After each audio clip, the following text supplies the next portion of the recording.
곳의 이름을 베델이라 불렀더라. 아멘. 오늘 회복의 실말이라는 제목으로 하나님의 말씀 나누겠습니다. 오늘 말씀은 34장부터 이제 시작이 되는데, 야곱이 드디어 에서가 죽이려고 하는 그 모든 위험을 뚫고서 하나님의 은혜로 에서와 이제 완전한 화해는 아니지만 어쨌든 그 목숨과 가족을 보존하고 그 땅에 이르게 된 것을 봅니다. 그런데 이제 야곱이 원래 하나님께서 야곱을 만나고 또 생활했던 땅이 아닌 세겜 땅에 이제 거주하게 됩니다. 그것이 이제 34장에 이제 나오게 되는데, 34장은 좀 비극 중에 하나가 이제 설명이 되어 있습니다. 좀 어렵고 이와 같은 일이 우리 인생에는 결코 있어서는 안 될 만한 그런 일이 이제 등장을 하게 되는데, 34장으로 이제 가시면 야곱에게 딸이 하나 있는데, 디나라는 이름을 가진 야곱의 이제 딸이 하나 있습니다. 그 딸이 이제 세겜에서 생활하다가 밖에 나갔다가 그 땅의 추장인 세겜이라는 그 추장에게 거기 이제 2절에 보면 추장 세겜이 디나를 보고 끌어들여 강간하여 욕되게 하였다라는 이제 하나의 사건이 나오게 됩니다. 그 이후에 이 세겜이 야곱에게 와서 청혼을 하게 됩니다. 순서가 바뀌었죠, 그죠? 어쨌든 그 강간하고 욕되게 해서 근데 그 이후에 이제 청혼을 하게 되고, 그 집안 식구가 야곱에게 와서 우리에게 딸을 좀 달라. 너희도 여기에 머물고 우리도 너희들에게 딸을 주고 서로 이제 한 민족이 되자, 이런 이제 제안을 하게 됩니다. 그때 7절에 이제 야곱의 아들들이 이 얘기를 듣고 근심하고 심히 노하였다. 왜냐하면 당연한 일 아니겠습니까? 여러분, 이거 어떻게 참을 수 없는 일이고, 이들이 이제 같이 이제 한 민족이 되어서 여기서 우리 함께 살자라는 얘기를 하게 되는데, 거기에 이제 야곱의 아들들이 이제 거짓으로 이제 승낙을 합니다. 승낙을 하는데 어떻게 승낙을 하는가? 이제 13절에 보면 야곱의 아들들이 세겜과 그의 아버지 하몰에게 속여서 대답하다. 어떻게 속여나는가? 좋다. 그러나 조건이 있다. 뭔가 우리는 할례받지 아니한 우리는 이스라엘 민족이 있다. 너희들과는 섞여 살 수 없는데 너희들이 우리 민족처럼 할례를 받으면 너희들하고 결혼하고 우리 딸을, 우리 누이를 너에게 주겠다라는 거짓말이죠. 그 이후에 이제 보복을 하려는 그런 속셈이 이제 담겨 있습니다. 그러자 이 세겜과 그 세겜 족속이 그 얘기를 좋게 받아들여서 18절에 보면은 바로 19절에 지체하지 않고 바로 할례를 행합니다. 그 집에 돌아가서 20절에 그 성읍 사람들한테 우리가 드디어 이 사람들을 얻었고, 이건 우리는 땅이 넉넉하니까 저 사람들은 그 뭐라고 얘기하는가? 23절에 그들의 가축과 재산과 모든 짐승이 우리의 소유가 될 것이다. 디나만 이제 목적이 있는 것은 아니죠. 우리들한테 손해날 것은 없다. 당시에 여러분 그 부족 간의 그 화친과 그런 것은 그야말로 전쟁이냐 아니면 서로 이제 자녀를 주고받고 하는 그런 결혼을 통해서 이제 어떤 조약들을 이루어 나가는 것인데, 그것이 이제 이루어지려고 하는 지체죠. 그래서 세겜이 모든 남자에게 할례를 받으라고 지체하지 않고 하다가, 그러자 이제 제 3일째 시므온과 레위가 어떻게 하는가? 25절에 3일째 그들이 아직 아파할 때 야곱의 두 아들 디나의 오라버니 시므온과 레위가 칼을 차고 가서 그 모든 남자를 죽였다. 이렇게 남자만 죽였을 뿐만 아니라 27절에서 나오는 것들이 나오죠. 이제 28절에 모든 그 성읍에 있는 재산들, 짐승들 다 빼앗고, 29절에 그들의 자녀와 아내들을 포로로 잡고 이제 다 가져오게 됩니다. 디나 자기의 누이를 욕보인 것으로 성읍 전체를 이제 진멸하는 일을 이제 하게 되죠. 근데 그러자 어떤 일이 일어나는가? 이제 30절에 야곱의 이제 반응이 나오죠. 시므온과 레위에게 너희가 내게 화를 끼쳐 나로 하여금 이 땅의 주민 곧 가나안 족속과 브리스 족속에게 악취를 내게 하였도다. 우리는 수가 적으니까 저들이 이제 연합해서 오면 사실은 이제 죽은 거나 마찬가지죠. 지금 뭐 게릴라 작전이 기습 작전이 성공했을지 모르지만 이제 가만히 있지 않지 않겠습니까? 이제 이방인이나 마찬가지인데 그들이 와서 이제 다 야곱과 야곱의 식구들을 이제 다 몰살시킬 것은 이제 뻔한 모습으로 이제 나와 있습니다. 그러자 야곱의 아들들이 뭐라고 하는가? 우리 누이를 창녀같이 대우함이 옳으니까. 근데 이 사건에 대해서 하나님이 언급 없이 그냥 35장으로 이제 넘어갑니다. 여러분, 이제 비극 중에 비극이 일어났죠. 딸이 대단히 어려운 일을 당했고 또 아들들은 그 지방의 모든 사람들 다 그야말로 다 죽이고 전쟁과 탈취와 또 이제 복수의 시작이 돼. 그 다음에 여러분 이 다음에 어떤 일이 일어나겠습니까? 이제 뭐 복수의 복수로 사람이 이길 것이고 근데 이길 승산은 별로 없죠. 왜냐하면 이 사람들은 이방인이고 숫자도 별로 없으니까 그냥 게임에 있어서는 당연히 죽는 비극과 막장으로 아마 끝나지 않을까라는 그런 자연스러운 그런 연결이 이제 예상이 됩니다. 그런데 오늘 우리가 읽은 말씀에 10절에 35장 10절에 보면 9절에 보면 이릅니다. 야곱이 밧단-아람에서 돌아오며 삼촌집이 밧단-아람이죠. 거기서 돌아오며 하나님이 다시 야곱에게 나타나 그에게 복을 주시고 하나님이 그에게 이르시되 내 이름이 야곱이지만은 내 이름을 다시는 야곱이라 부르지 않겠고 이스라엘이 내 이름이 되리라 하시고 그가 그의 이름을 이스라엘이라 부르시고 하나님이 그에게 이르시되 나는 전능한 하나님이라 생육하고 번성하라 모든 백성의 총회가 왕들이 너에게서 나올 것이다. 이 땅도 너와 네 후손에게 줄 것이다. 라는 야곱이 또다시 하나님께서 이전에 30년 됐는데 지금 약속받았던 그 축복의 약속을 또다시 받는 것을 보게 됩니다. 그 앞에는 여러분 지금 집이 무너지고 이제 좀 있으면 몰살당할 것이고 자기의 아들들은 가서 완전히 이것이 과연 하나님의 백성의 모습인가 라고 할 정도의 그런 엄청난 그 인간의 그 나타날 수 있는 그 죄악들과 어떤 잔인한 그 모습들이 그대로 여과 없이 드러난 것인데 하나님은 지금 갑자기 아무런 일이 없었 마치 야곱이 대단히 뭘 잘하고 야곱의 식구들이 엄청나게 하나님께 헌신을 하고 잘한 것과 같은 축복을 선포하고 있는 것을 여러분 보게 됩니다. 그럼 그 가운데 무엇이 있었는가라는 것을 우리가 살피면서 하나님께서 하나님의 사람들에게 어떤 것들을 예비하고 계시고 허락하고 계시는가를 좀 살펴보도록 하겠습니다. 이게 어떻게 이렇게 반전도 이런 반전이 없고 연결이 되지 않는 연결이 나오는가라고 할 때 이 사건 이후에 하나님이 야곱에게 나타나셔서 이런 말씀을 하십니다. 35장 1절에 우리 다 같이 한번 읽을까요? 시작. 하나님이 야곱에게 이르시되 일어나 베델로 올라가서 거기 거주하며 내가 내 형 에서의 낯을 피하여 도망하던 때에 내게 나타났던 하나님께 거기서 제단을 쌓으라 하신지라.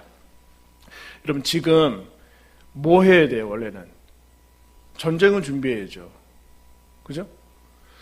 우리가 수적으로 약하니까 어느 올라오기 어려운 성이나 아니면 산 꼭대기에 올라가서 진지를 구축하고 뭐 전쟁을 준비를 해야 되는 상황인데 하나님은 뭐라고 하시는가? 어떻게 보면은 대단히 전혀 상관이 없는 내가 너에게 나타났던 땅 베델에 가서 거기서 예배드려라. 제단을 쌓아라라는 얘기를 하게 됩니다.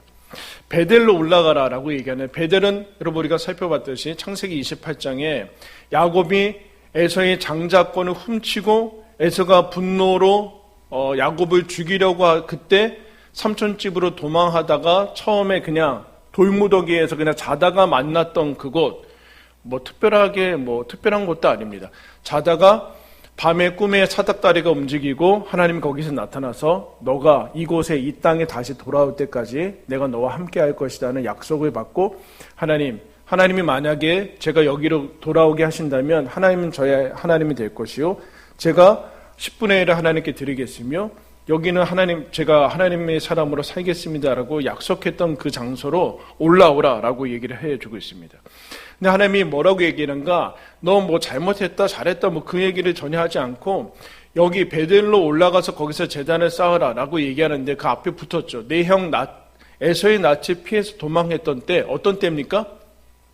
파렴치한 때, 사기꾼, 범죄자, 형 것도 등쳐먹어서 도망치는 그런 아무것도 없는 그때, 아무것도 없었던 그때 대단히 못나고 사기꾼이고 범죄하고, 그래서 어떻게 보면 고향에서 떠나는 그때 제일 함심하고 심각했을 때 하나님이 그에게 나타났다. 무슨 얘기를 하는 것일까요? 야곱의 기억을 상기시키면서 용기를 주는 것이죠. 야곱은 지금 여러분 하나님께 나아갈 무슨 그 힘이 남아있겠습니까? 아마 생각과 모든 것이 마비가 되고, 딸을 보면은 이거 어떻게 할 수 없는 그 상태에 있고, 아들들 보면은 뭐라고 얘기할 수 없는 이 삶이 마비가 된 두려움과, 그리고 자기 자신과 자녀들에 대한 책임으로 마비가 되어 있는 상태인데 하나님이 그에게 옛날의 기억을 상기시키시고, 그때보다는 지금이 낫다. 그때는 너의 잘못으로 그랬는지 모르지만 지금은 너의 잘못은 아니지 않냐라고 용기를 주면서 하나님께로 나오게 합니다. 그러면 왜 하나님께서 베델로 올라가게 하시는가? 지금 이 엄청난 사건이 일어났던 세겜에서 그냥 얘기하시면 되잖아요. 근데 왜 세겜에서 그렇게 하지 않는가? 맞죠. 세겜에서 하실 수 있습니다. 하나님은 세겜에서 할 수 있는데, 그러나 그거는 하나님께는 되지만 야곱은 안 돼요. 야곱은 지금 하나님의 우리가 읽었던 9절부터 나오는 말씀, 옛날에 받았던 그 복을 받을 수 있는 상태는 아니에요. 다시 베델로 하나님께서 뭐라고 하는가? 일어나서 올라가라. 하나의 상징적인 것이죠. 너 지금 세겜에서, 원래는 이제 이 사건 이후에 지금 세겜에서 베델로 가고, 베델 거쳐서 이삭이 거주하고 있는 곳까지 이제 쭉 내려갑니다. 약속의 원래의 땅으로 내려가요. 그럼 무슨 얘기예요?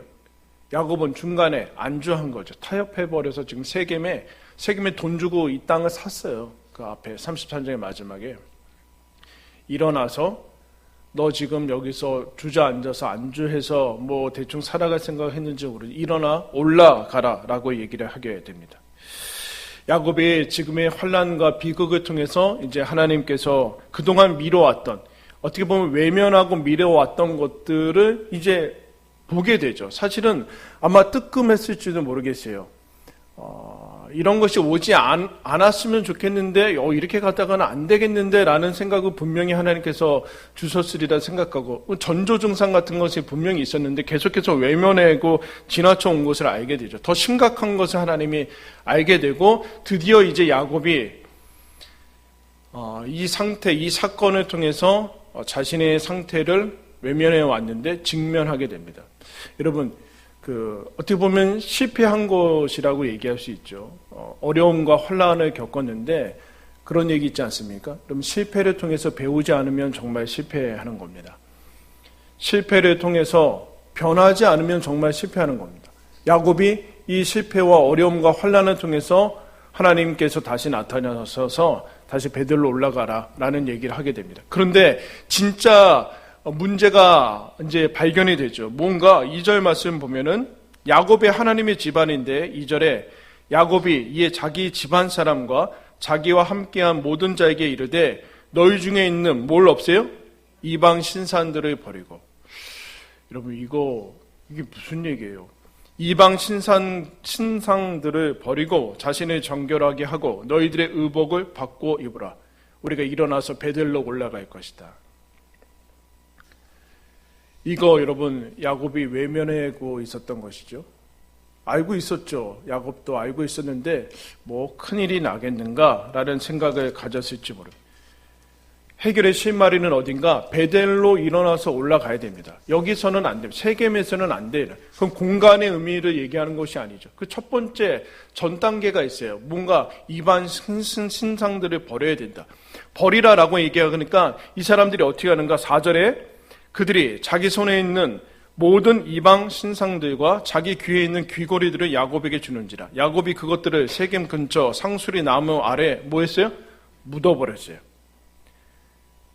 근데 여러분 이방 신상들이 어디 있다고 그래요? 손에 들고 휴대하고 있어요. 휴대.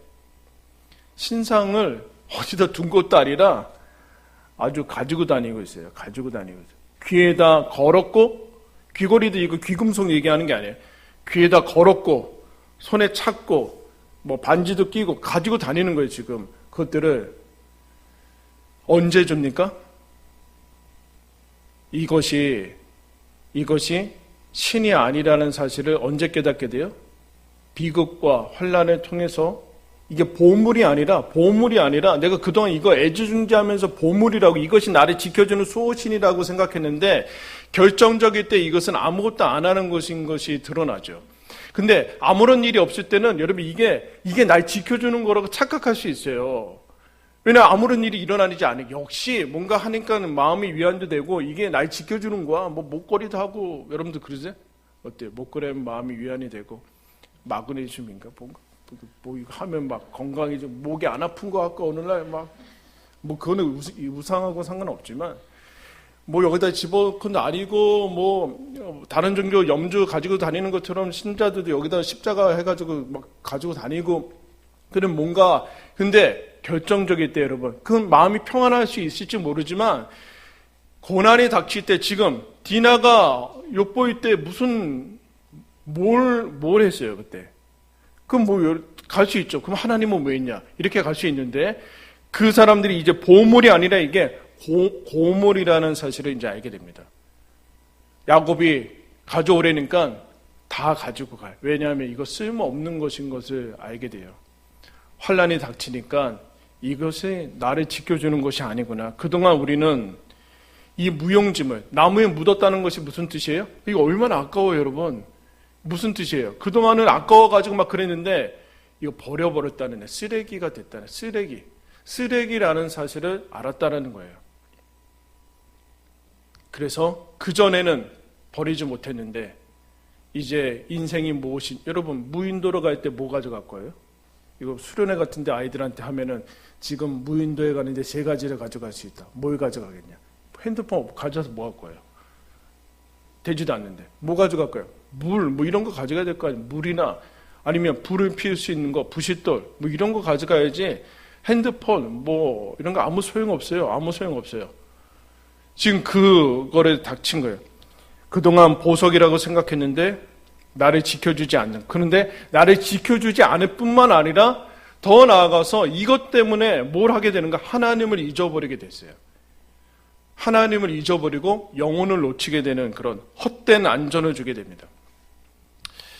여러분 요즘 우리도 그렇지만 뭐 서양에서 더 먼저 시작됐는데 정리하는 사람도 있어요. 정리 컨설턴트, 정리만 전문으로 하는 사람들이 있는데 미국의 정리 전문가 바버라 햄필이라는 사람이 이랬습니다. 잡동사니는 미뤄둔 의사결정이다.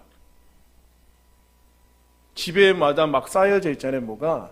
그것을 보면서 그게 내 영혼을 즐겁게 해주는 것인지 아니면 짐이 되고 부담이 되는 건지 분별해라.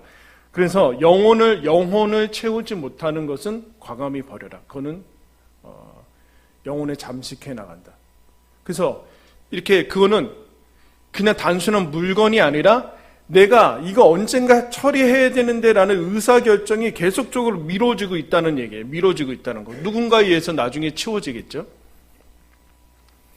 지금 야곱과 야곱 식구들이 단순히 물건을 치우는 게 아니에요.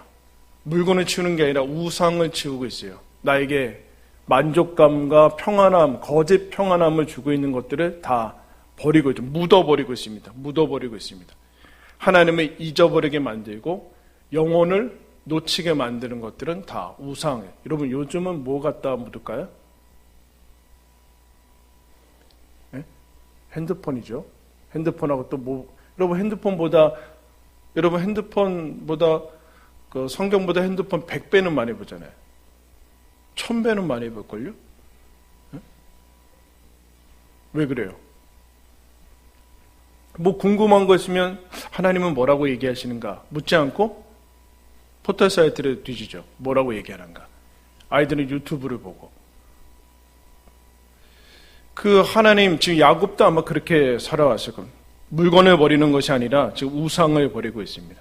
그런데 이 일이 생기기 전까지는 착각하면서 살아요. 이것이 나에게 소중한 것이라고. 그런데 베델로 올라갈 때 그거 가지고 가면 안 됩니다. 묻어버리고 가야 돼요. 묻어버리고 나중에 이거 찾으면 얼마나 좋아. 그렇지 않고 묻어버리고 가야 돼요. 묻어버리고. 하나님을 찾지 않는 거, 찾지 않게 만드는 거, 그건 아무리 값비싸도 쓰레기이고 우상일 뿐, 쓰레기일 뿐입니다. 쓰레기. 다 정리를 해야 된다는. 이것 때문에 무질서가 생겼어요. 삶이 무질서가 생기고 우선순위가 뒤바뀌고 사랑의 질서들이 다 고장이 난 거죠. 하나님을 사랑하고 사람을 사랑하고 그 다음에 동식물을 사랑하고 그 다음에 광물을 사랑해야 하는 것이 예를 사랑의 질서라고 어거스틴이 얘기해요. 근데 사람들이 타락하면은 광물을 사람보다 더 좋아해요. 예를 들면 금, 다이아몬드 이런 거 사람보다 돈을 더 좋아해서 사람보다 하나님보다 더 좋아한다. 이렇게 뒤바뀌게 돼요. 지금 야곱이 그거를 경험하게 돼요. 영혼이 고장이 나니까 사랑과 우선순위와 이런 모든 것들이 뒤죽박죽이 되게 됩니다. 그거를 버리는 거예요. 고든 맥도날드라는 목사님이 이걸 이렇게 얘기해요. 함몰 웅덩이 증후군이다. 영혼이 무질서한 것이 드러난 거죠. 지금 34장에는 이게 인광보의 그런 개념이 아니라 자신들의 영혼의 상태가 그대로 드러난 거예요. 야곱의 아들들과 야곱의 모습들, 전혀, 신앙인과 믿음의 사람들과는 전혀 상관이 없고 똑같이 세상 사람들과 살아가는 자신의 영혼의 상태가 드러나게 된 거예요. 거기에 드러나서 하나님이 나타나서 그거 정리해야 된다라고 얘기를 해요. 베드로 올라갈 때 정리하고 묻고 정결하게 하고 의복을 바꿔 옷을 바꿔 입습니다. 하나님 앞에 마음을 새롭게 하는 것이다. 그 다음에 뭐 하는가? 그 다음에 이거 자체가 중요하진 않아요. 이거 자체에 얽매이면 안 돼. 그 다음에 뭐 하는가? 하나님이 3절에 이렇게 얘기합니다.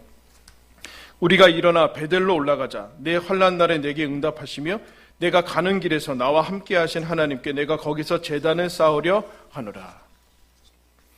지금 전쟁 준비해야 된다니까요. 근데 하나님은 뭐라고 얘기하는가?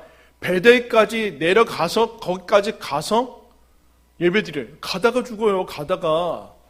가다가 죽는다니까요.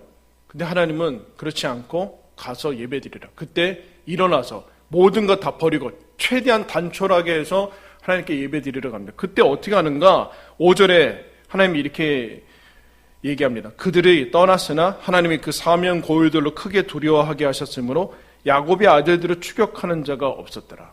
가다가 죽지 않고 이거 지금 세겜과의 문제가 아니에요 라는 얘기예요. 세겜과 싸워서 이길지도 모르지만 그거 아무런 상관없, 너희들하고는 상관이 없고 지금 하나님과의 관계에 문제가 생겼다라는 것을 얘기를 합니다. 어디서 풀려나야 되는가? 하나님과 다시 만나야 되는. 야곱아, 환난이 문제가 아니다. 지금 전쟁에 위협에 있는 것이 문제가 아니다. 네 딸이 그런 일을 당한 거 정말로 가슴 아파, 하나님도 가슴 아파하고 그러지만 그런데 그것보다 더 심각한 문제들은 너가 하나님을 다시 만나야 된다. 하나님을 잊어버리고 살고 있고 하나님을 버려버리지 않았느냐. 30년 전에 하나님 너 버리고 그 안에 다시 수많은 우상으로 가득 채우고 있는데 그것으로는 이 땅의 삶을 새롭게 살아갈 수 없다라고 얘기합니다. 근데 하나님이 뭐라고 얘기하시는가? 어떤 하나님을 만나야 되는가? 야곱이 이렇게 얘기합니다. 내 환난 날에 내게 응답하신 하나님. 여러분, 환난 날은 어떤 날이에요? 못날 때, 여러분. 하나님은 여러분이 믿고 있는 하나님은 어떤 하나님이에요? 잘난 사람만 만나주시는 하나님이에요? 아니면 잘하는 때만 칭찬하시는 하나님이에요? 야곱이 만난 하나님은 못날 때, 사람들이 다 버릴 때, 나 혼자 도망갈 수밖에 없을 때, 사람들이 손가락질하는 사람이 있때 하나님이 그에게 만나주십니다. 지금도 여러분, 야곱은 이때 만날 이유가 뭐가 있어요? 야곱이 하나님을 먼저 찾습니까? 치성을 드립니까? 근데 하나님이 먼저 찾아가셔서 환난할 때 만나주신 것을 보게, 범죄했을 때, 무능할 때. 여러분, 이스라엘 역사 가운데 여러분 가장 위대한 사람은 다윗인데 이상해요. 왜 하나님은 다윗이 가장 심각한 범죄를 우리아를 앞에 나가서 죽이게 하고 그 아내를 역시 간음해서 뺏어오고 근데 하나님이 어떻게 밧세바를 통해서 솔로몬을 나게 하고 여러분 솔로몬을 통해서 여러분 예수 그리스도가 낫게 하는 그 족보를 있습니까? 예? 너무 창피한 거 아니에요? 마태복음 1장은 너무 창피한 족보 아닙니까? 근데 하나님이 어떻게 하시는가? 그것을 거기에서 여러분 예수 그리스도가 낫게 하시는 것을 보게 돼요. 야곱이 어떤 하나님을 만나는가? 야곱 하나님은 내 환난다, 내가 못나고 범죄하고 무능할 때 나에게 찾아오시는 하나님이구나. 그때 그뿐만 아니라 내가 가는 길에서 나와 언제나 함께 하신 하나님, 나의 길에서 언제나 함께 하신 하나님. 여러분 하나님은 어디에 계십니까? 여러분과 함께하고 계시죠. 저와 여러분과 함께하고 계십니다. 베델에 계신 것은 아니에요. 베델에 계신 하나님은 야곱과 함께하고 계시는 하나님입니다. 이 하나님을 잊어버리고 잠시 평안과 안주에 다시 세상의 것에 안주해서 하나님을 잊어버리고 버려버리고 살았던 것을 다시 하나님께 찾아가셔서 야곱에게 찾아가신 것을 보게 됩니다. 그리고 야곱에게 뭐 하시는가? 여러분 별 얘기하지 않으세요. 9절에 이런 얘기하죠. 제단을 쌓으니까 9절에 하나님이 다시 야곱에게 나타나서 그에게 뭐 하는가? 복을 주시고 말씀을 하세요. 말씀을. 13절에 하나님이 그와 말씀하시던 곳에서 그를 떠나 올라간다. 14절에 야곱이 하나님이 자기와 말씀하시던 곳에 기름을 붓고 15절에 하나님이 자기와 말씀하시던 곳의 이름을 베델이라 하였더라. 지금 우상 숭배에 취한 증상이 뭔가 하나님의 말씀이 들리지 않는 거예요. 하나님의 말씀의 자리에 있지 않. 하나님이 왜 세겜에서 말씀하지 않습니까? 거기서는 말씀이 들리지 않거든요. 그 상태에서는 들리지 않아요. 하나님의 복이 우습게 여겨지고 하나님의 복이 아닌 상태가 들려요. 그래서 하나님이 베델의 상태까지 오게 하고 우상 묻어두고 그 다음에 뭐 하는가? 말씀이 들리는 자리. 하나님께 기도하는 자리. 예배의 자리로 예배의 상태로 여러분 초대하십니다. 그게 여러분 모든 회복의 실마리예요. 모든 회복의 실마리. 하나님이 얘기하세요. 어떤 환난이냐, 어느 정도냐 상관없다라는 거예요. 딸이 여러분 그 지경 당하고 지금 야곱의 아들들은 살인마가 돼서 그러는데 하나님 뭐라고 얘기하시는가? 그런 상태, 그런 어느 정도의 환난인가 전혀 상관없다. 나는 전능한 하나님이다. 이렇게 해요. 나는 전능한 하나님이다. 환난의 정도, 강도 상관없다. 너 어디에 있는지 상관없다. 세겜에 있든지 상관없다. 베델로 올라오면 다 회복된다. 하나님을 만나야 되는 때다. 환난 속에서 네 가는 길에서 나는 너를 떠나지 않고 베델로 올라와야 된다.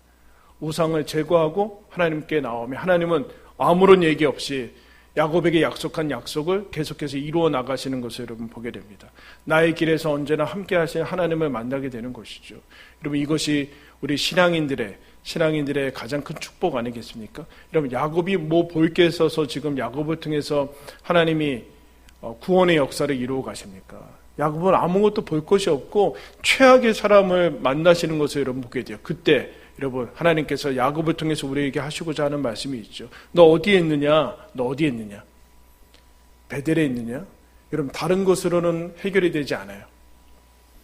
여러분 어디에 있어요? 여러분 지금 하나님 말씀 들리는 자리에 있어요. 기도의 자리를 사모하는 자리에 있어요. 여러분은 지금 하나님을 사모하며 하나님 말씀을 듣고 하나님과 교제하며 충만한 삶을 살고 있어요. 아니면 다른 것에 취하고 있어요. 안주하고 있어요. 타협하고 있어요. 세겜에 있어요. 어디에 있어요? 하나님께서 우리들한테 말씀하시는 것이죠. 어디든 상관없다. 나에게 나와서 하나님 앞에 나오면 거기가 소망이 있는 자리요. 다시 어떠한 상태든지 상관없다. 내 복은 그것을 뚫고서 너에게 다시 복을 이룰 것이요. 너에게 이 땅을 줄 것이고 내가 너에게 약속한 모든 것을 이루어 나가실 것이다 라고 얘기를 해주고 있습니다. 여러분 다시 베델로 올라가십시오. 올라가셔서 거기 지금도 나와 동일하게 나에게 말씀하시고 함께 하신 하나님의 말씀에 귀 기울이시고 하나님과 교제하시고 세상에 이것 말고는 더 큰 영광과 복이 없다라는 것을 확인하시고 하나님이 나를 사랑하시는구나라는 것을 확인하는 것만이 우리 인생을 여러분 믿음으로 살아가는 유일한 실마리입니다. 다시 하나님께서 복을 선포하시니까 여러분 그것이 우리 삶 가운데 다시 찾아가셔서 거기서부터 풀어나가셔서 하나님이 언제든지 나를 복을 주시고 회복시키시는 하나님과 함께 다시 그 영광을 누리시는 저와 여러분들 되기를 예수님의 이름 축원합니다.